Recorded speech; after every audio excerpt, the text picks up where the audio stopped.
And welcome to the Security Guy and CIA Spy. I am Robert Siciliano. I'm the security guy, and this is Peter Warmka, live from Orlando, Florida. Robert, how are you? And Peter is the CIA spy. I'm undercover. Yeah, I'm undercover, and you're leaking that out. No, but now everybody knows who I am, I hope. Peter is like the legit Langley. Like you spent some you actually like have been in and out of Langley. Like that's yes, but like anybody that works for a corporate headquarters, whether it's government or private sector, you really want to stay out of headquarters as much as you can, because there you got all the bureaucracy, all the nonsense everywhere. We all have that, right? And so I spent most of my career out in the field. I spent over 20 years out in the overseas, and I love that part. Going back to work at headquarters, I mean, we have to do it, right? But I went into Langley more than I probably wanted to. So you were telecommuting to work, like you were doing like the boots on the ground, spying on government officials, like kind of like Zoom, but 20 years ago. Yeah, that's right. I mean, the psychology is the same. A lot of it's the same. It's just that technology has changed things a bit. But that's right. I mean, I was like the guy. I was the hunter with the spear on the ground in a particular country, procuring that intelligence that then would go back to Langley, where there would be a lot of different analysts, right, that would look at that information and package it for a variety of consumers. It's pretty awesome, man. Yeah, you're my hero. We got a lot of stuff to talk about today. And we are broadcasting from YouTube and Twitter, which is X, and LinkedIn and Facebook. And welcome, everyone. And this will be going out via our newsletter shortly afterwards. So stay tuned there. So today we're going to discuss a number of crazy things going on out there in the world of fraud and cybersecurity and personal protection. And here, Security Boulevard talks about FTC, that is the Federal Trade Commission. Americans lost $2.7 billion since 2021. So that's what, 2 years, to social media scams. Okay. So Americans lost a whopping $2.7 billion in scams that reach them via social media. And the actual figure could be much higher. It is definitely much higher, Peter, according to the FTC. Of those who reported losing money to fraud over the past 2 years, 25% said the problem started on social media. The agency wrote in a report this month, but that likely barely touches the true scope of the problem, because only about 4.8% of the people who were the victims of mass market consumer fraud complained to the Better Business Bureau or a government entity. 4.what%? Like not even 5% actually reported it. And the one and reported is 2.7 billion. So this is just a tip of the iceberg that's been reported, and the amount of losses. Tip of the iceberg. It goes on to talk about like how it happens, like what facilitates it. So between the ease and low cost of running such scams, right? So social media platforms are like the base of where it begins, and it's free for them. And the growing number of people hopping onto multiple social media networks, it's likely the numbers will climb in the coming years. So it's going to get worse, definitely, not going to get any better. Emma Fletcher, who's the senior data analyst at the FTC, says social media gives scammers an edge in several ways. They can easily manufacture a fake persona or hack into your profile, pretend to be you, and con your friends. We've seen that plenty of times. They can learn to tailor their approach from what you share on social media. Scammers who place ads, so they're paying Google, Facebook, and others, can also use the same tools advertisers use to target victims based on such personal details as their age, interest, purchasing history, whether or not they buy crypto, whether or not they're single, they're looking for romance, whatever the case is. All of this costs them next to nothing to reach billions of people from anywhere in the world, Fletcher wrote. No, this is a huge problem, and I think a big reason why it's not, only the tip of the iceberg is reported is because the vast majority of people that suffer from these scams, and there's a variety of them, are really embarrassed. They're embarrassed to report it, and I think if more and more people started to report being victimized, they would get the word out. People would understand. They would hear what's happened to others. And I really encourage people to provide testimonials or share their stories. I've been out on the speaking circuit like you have, Robert. And one of the things I do at the end is always encourage people to come forward with their stories. And people are beginning to come forward and provide me with their personal stories about what's happening to them. And I'm beginning to bring those out. And I think that's crucial. You know, a lot of companies won't report that when they've been, hacked, but they do have that legal requirement to report at certain times, right? If it impacts the, consumers, the personal identifier information, PII. So there's legal requirements for some companies to report, but if there's no legal requirement, most companies won't report. In the case of the consumer, hardly any of them are required by law to report these scams. And so that's why the vast majority of them, unfortunately, don't report it. And they're embarrassed. And they don't know who to turn to in many cases. They might call local law enforcement, but then local law enforcement might say, okay, you can fill out a police report, and we might suggest that you contact the Federal Trade Commission. But if they fill out a police report, once they're told there's nothing we can do about it, they may or may not report to the Federal Trade Commission, probably because they're just so exhausted and upset by the whole thing, and they see no point in it. Well, I think the article mentions a little bit later that one of the biggest areas of the scam is in online shopping, right? And I know I've seen this because I've been tempted. I get online, especially, if it's the holiday season or if I want something specific, a high dollar volume, I will look and I'll price compare. And all of a sudden you see a bunch of retail establishments that have a very similar price. And then all of a sudden you see one or two that are like, wow, this is like half the price. And you're tempted to buy it. And this is my personal opinion, Robert, and I appreciate your comments, but I think one of the problem is there's no real penalty for individuals that will buy that cheaper item that never arrives, right? And then they can charge it off with their credit card, because the credit card most times will cover such fraud. And so it relieves the individual of this sort of don't have to be, they can be negligent, and it's going to be covered by the credit card. I think if the credit cards had more, more conditions there, that if it's a case of negligence, that it's the consumer that pays, that consumer versus all of us as consumers that pay for that negligence. Yeah. Now, as far as merchant status goes, the bank does, the credit card companies will take that money out of the merchant's account. Therefore, the losses sustained would be minimal to both the credit card company and the client, the consumer.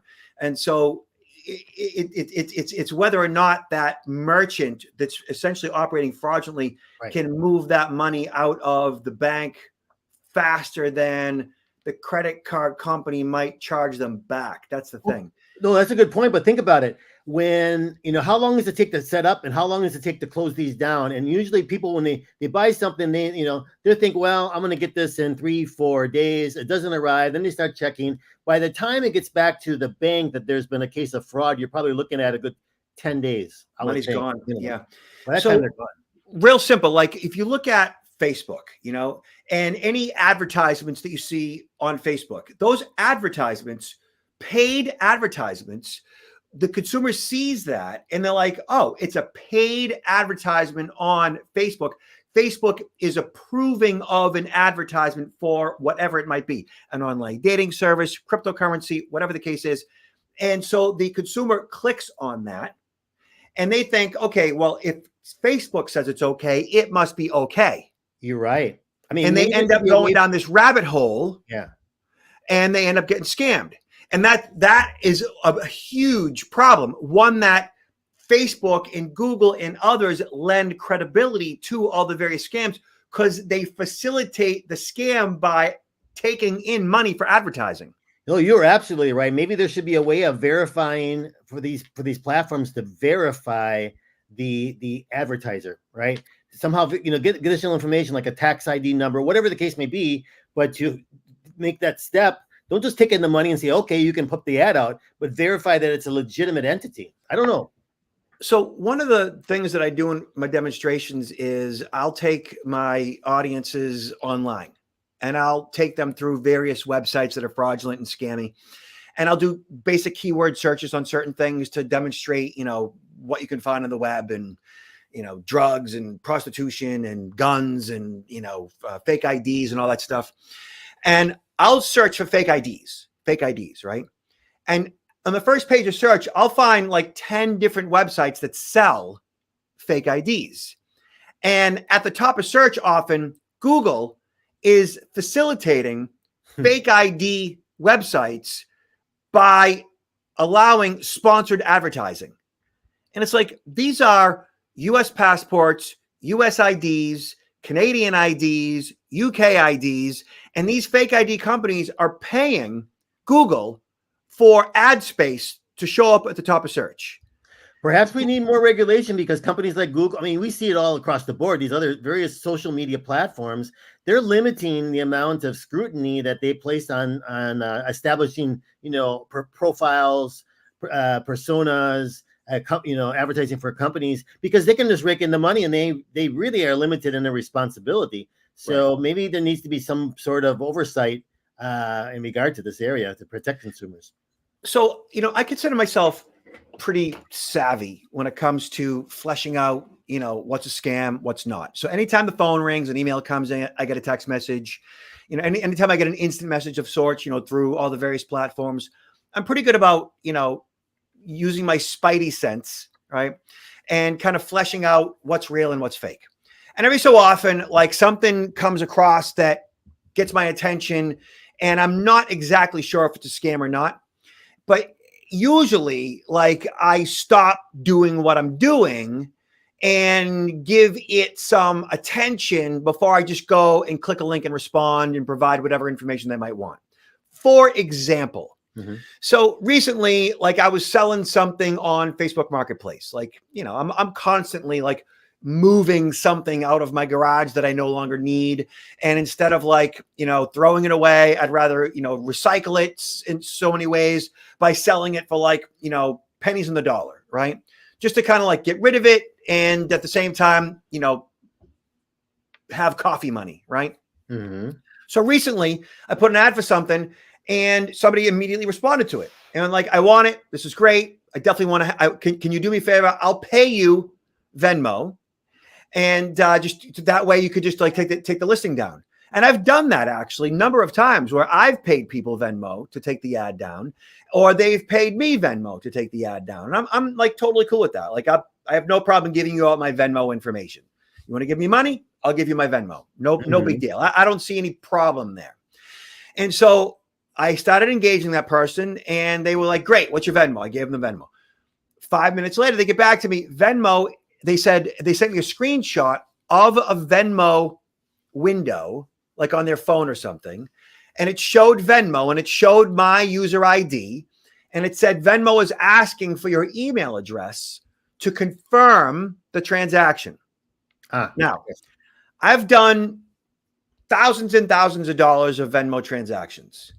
And no one's ever, Venmo has never asked me, and no one's ever asked me to confirm my email address in a Venmo transaction. I've been asked for the last 4 digits of my phone number, which I'm happy to give out, but never my email address. And so I did so because of that, because it was like a little odd to me, because I've never been asked that before. And even though I was like, I almost actually knee-jerk responded with my email address, because I was kind of excited about like moving this product, let's say. But instead of like doing that, I was like, well, wait a minute now. And I did a quick search on Venmo, email, Facebook scam. Venmo, email, Facebook scam. 4 words, because it was Venmo, it was email address, it was Facebook, and I'm thinking scam. And immediately at the top of search, somebody wrote an article about a Facebook scam that involves Venmo, where they ask for your email address. Bang. So because I was just a little hesitant and paid that much more attention, and, wasn't necessarily greedy, but more cautious, I avoided what could have potentially turned into a phishing expedition, where they now had my Venmo email address that could have turned into who knows what. A potential password reset. I don't know. I mean, those are such. I mean, I would highly recommend that to everybody. Where there's any sort of doubt, just do that search. It's a simple search to include scam and a few keywords. And unless that scam was just created that morning or just like yesterday, there's going to be something. Almost always, there's going to be something available on Google or other search engines that will point that out. That is this current scam going on. So that's really, really critical. Peter, there isn't a day that goes by that, and I have this conversation with my father, who's 75 years old, all the time. There isn't a day that goes by that there isn't someone, somebody, some corporation, some government agency, some scammer, some email, some phone call, some text message. There isn't a day that goes by that somebody isn't trying to fleece me and my dad. Yeah. Oh, yeah. It's every single day, multiple times a day. And you notice, Robert, that over the last, I would say, year or 18 months, it's been, I mean, those type of things you've seen, exponential growth, exponential. I would say it's 3 to 5 times a day at this point. Between the phone calls and the emails and the text messages, I'm getting at least 1 or 2 that's ending up, in my inbox, in my text messages, in my... coming across as a phone call that's not listed as spam, so it's getting through, AT&T's filters or whatever. It's like every friggin' day, multiple times a day. And I would say I'm probably spending, I don't know, maybe a good 15, 20 minutes a week, just kind of like dealing with all that stuff. Yeah. Well, the scammers are going to locations where they can find us, right? Where they're going to get our attention. And I think in this article, it even mentioned that the average user is spending over 1 hour and 45 minutes per day on a social media platform. And the average user, this is phenomenal, has over 8 different social media platforms that they visit. That's... Maybe I don't know. Sometimes that seems like maybe we're spending too much time there, and the scammers know it, and that's where they're going to look for us.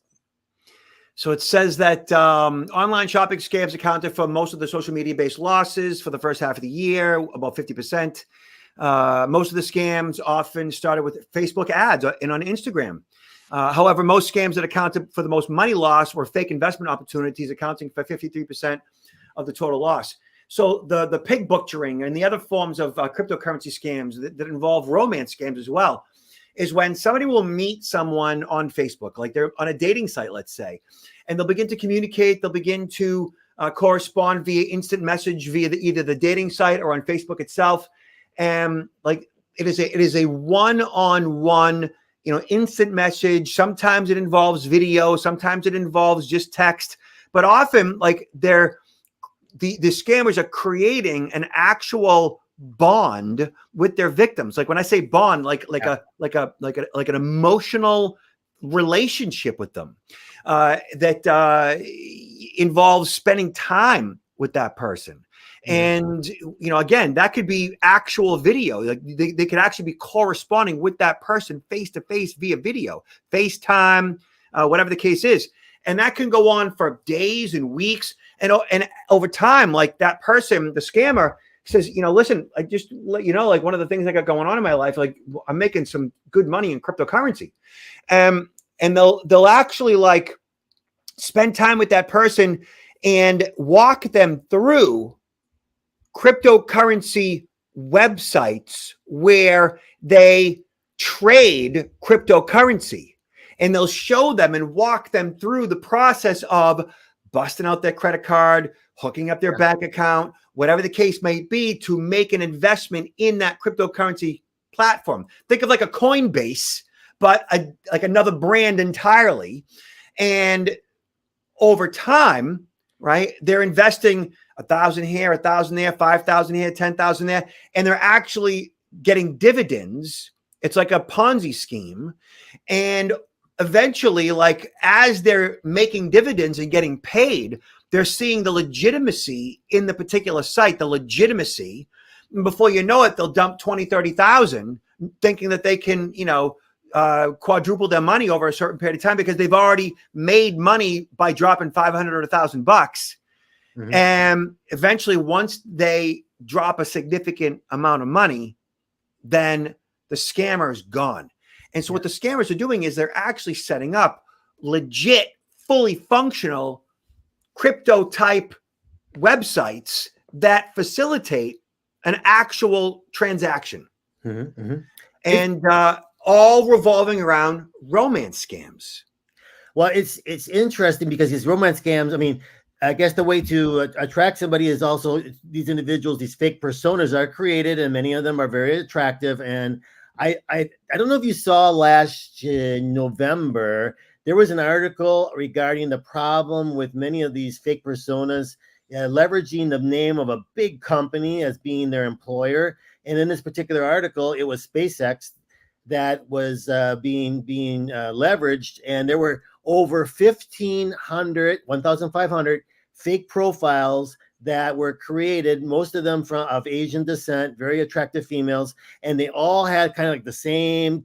They got a first year undergraduate in China. They got their first business experience in China. Then they relocated to the States and got their degree or master's degree in the United States from one of 5 different prominent universities. And then they all became, the majority of them became senior engineers, senior programmer managers for SpaceX. And then they, reached out to individuals, and they were offering eventually these cryptocurrency scams. Eventually, I don't know, the back door, how this worked, but eventually they were taken down by LinkedIn. And now if you were to go by there, you would find still hundreds of new ones being set up. And it's not only SpaceX, there's a lot of other really reputable companies that are having these fake profiles, attached to them, just because it kind of gives them that credibility, right? Oh, this person must be really smart if they're a senior program manager for SpaceX. I mean, it's huge, and it's working apparently, because this keeps on going on and on and on. So the article, hold on, the article states right here,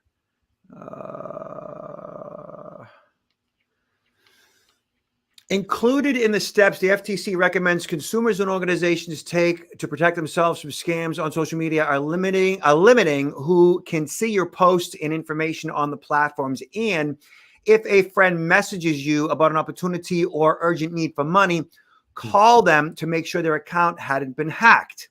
That's a big one. That's particularly important if the person asks for payment in cryptocurrency, gift cards, or wire transfers, which is how scammers ask you to pay. Don't rush into a friendship or romance with someone who suddenly appears on your social media pages. And before buying anything, check out the company selling the product, including search for the online name along with the word scam or complaint. Hey, that's my recommendation. Yep, exactly. Oh, man. Okay. All right. Next, but not last, too rich to ransomware. MGM brushes off $100 million in losses. MGM wins big bet that choosing days of operations outages is a better business decision than paying the ransom following last month's data breach. So I don't know if they won the bet. I mean, they lost $100 million. I think that Caesars paid like 15. Yeah. So MGM's incident response strategy was sharp left turn from Caesars Entertainment, which after it was breached by the same threat actors decided to pay a negotiated $15 million and move on. In the days following the casino cyber attacks, Caesars was back to day-to-day operations while MGM struggled to claw back operations for more than a week. So what in its revised SEC disclosure, MGM reports a loss of about $100 million as a result of the breach, which seems like a hefty price tag at first blush.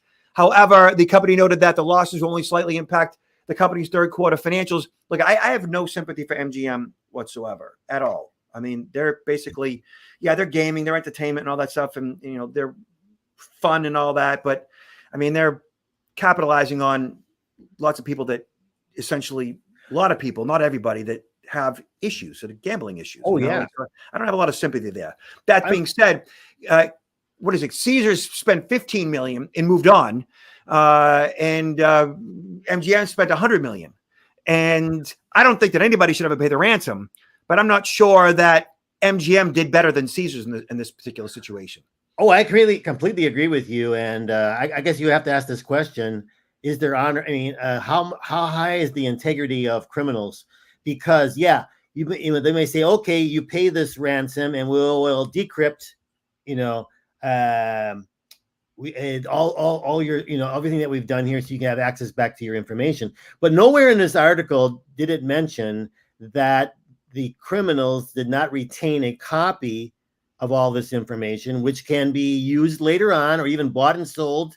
I mean, think about all the consumers, all this information that these casinos are collecting on individuals, via their reward programs, right? It's marketing detail. And it's a tremendous amount of information that they collect. That information was in the hands of the criminals, and you think that they just gave it back and didn't keep a copy?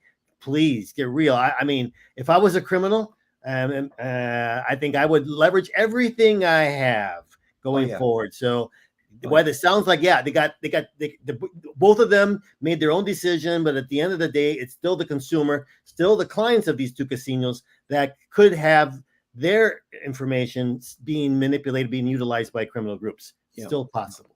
100%.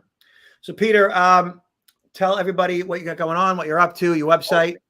Well, it's been so busy, Robert, as you're aware of. I mean, I've been gone for like 6 weeks. I was in international travel to Buenos Aires and Rio de Janeiro to give presentations for a big client I have down there. And I've been on a conference circuit here in the States. I've been in Chicago, San Diego, Los Angeles. I finally got home last night. I got to go next week again, but it's fortunately 2 events here in Florida. I have we call the book Confessions of a CIA Spy, The Art of Human Hacking. I'm happy to also next week, Monday and Tuesday, this book in both paperback and Kindle will be released in Spanish and Portuguese languages, as I do have a lot of clients that come from Latin America. So I'm very excited about that. Messing with Me is also the book recently released and getting a lot of attention. And I'm very pleased. I'm very pleased. A lot of work, though, Robert, as you're aware. Nothing comes easy, but very happy. What about you?